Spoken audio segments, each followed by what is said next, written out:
There was a time I saw them like him, the homeless, as a choice.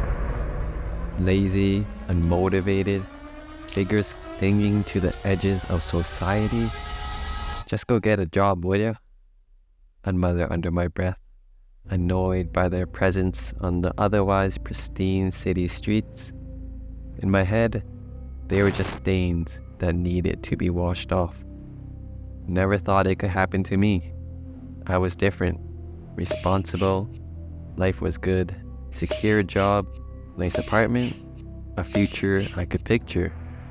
Then came the calls. My best friend, diagnosed with a rare illness. I had to help. He was the only one I could call family. The bills started piling up. My savings drained faster than my earnings. I had to take him to these appointments, all-day things. My boss never missed a chance to make his presence known. Excuses wouldn't cut it this time. My pleas about my situation fell on deaf ears. Another strike against me. I knew it wouldn't be long. A month later, fired. Tried to stay afloat, pay the bills, but it wasn't enough. The medical bills were a monstrous wave, threatening to drown us both. I clung to any lifeline I could find. Loans, maxed out credit cards, my retirement fund, anything that could build a dam against the rising tide. For a while, it held. I juggled payments, stretched my finances to the breaking point. But the tide always wins in the end. The repayment started. The interest rates multiplied with each passing month. The dam I'd so desperately built began to crack. Then it crumbled. I got evicted. The world I thought was solid, built on hard work and responsibility, gone. Soon, the streets became my home. Felt dealt a cruel hand. That judgment of mine was turned on its head. The eviction became the cruel dividing line. One moment I had an address, a place at the table, a sliver of the city's bustling life. The next, I was an outsider, cast adrift in a sea of indifference. Suddenly, I didn't exist. Gone were the casual hellos from shopkeepers, the held doors, the taken for granted courtesies, the free public restrooms I once frequented without a second thought suddenly barred me entry. The things I once considered necessities, a clean bathroom, a place to wash my face, a moment of rest from the elements, a human right, became luxuries reserved for those deemed worthy. Suspicion replaced civility. Security guards followed me through stores. Shopkeepers eyed my backpack with distrust. The police became a menacing presence. Loitering charges for seeking refuge in doorways. Interrogations for the real reason I was in a public park. I was constantly being watched, questioned, judged, pushed along, criminalized for simply existing, for simply trying to carve out a sliver of space in a city that seemed to have no room for me anymore.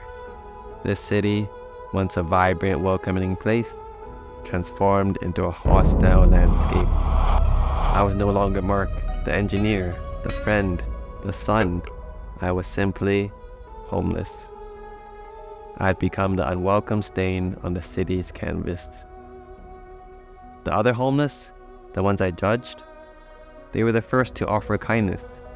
Maybe it was a shared look of understanding, a silent acknowledgement of the invisible cloak we now wore. Maybe it was a simple gesture, a shared cigarette, a warm blanket offered on a particularly brutal night. They didn't judge. They didn't ask. These ghosts of the city.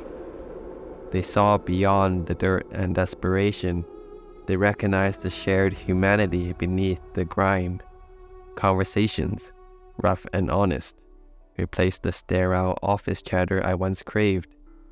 There was a camaraderie born of shared struggle, a fierce protectiveness that surprised me. We were a community forged in hardship.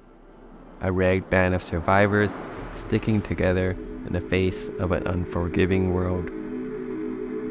But the pain is still gnawed at me. The daily struggle for survival is suffocated me. I couldn't live like this forever. This wasn't what I wanted, not for myself, not for my best friend. This wasn't what anybody wanted. Yet, escape seemed impossible. I became depressed. Alcohol, readily available and deceptively cheap, became my first attempt at escape. A few gulps, and the world dulled at the edges.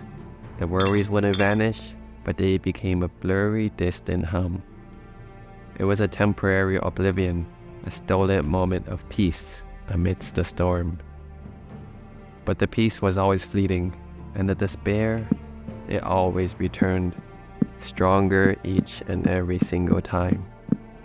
It was a vicious cycle, a bottomless pit I seemed destined to fall into forever. Then came the drugs. Offered with a casual shrug and a couple of whispers, I couldn't resist it. Part of me knew it was poison, a one-way ticket to a deeper darkness. But the alternative, facing the harsh reality of my life, a life with no hope, and a future I didn't want to live in anyway, was far more terrifying.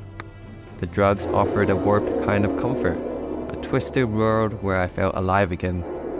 It was a Faustian bargain, I knew, a temporary high at the cost of my soul. But in that moment, even a second of escape seemed worth the price.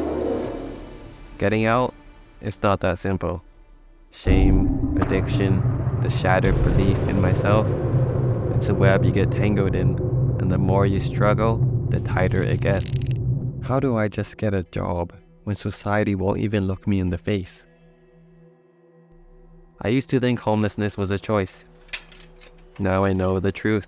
It's a trap woven from societal indifference. The system, designed for the deserving poor, seemed to view the homeless as a lost cause. The message is clear. You're falling through the cracks, failed at life itself. Society expects you to hoist yourself out by your bootstraps, but homelessness is a rigged game with no clear path to get out. Nobody wants you there, and nobody wants to be there, but nobody is willing to offer a solution. This is homelessness.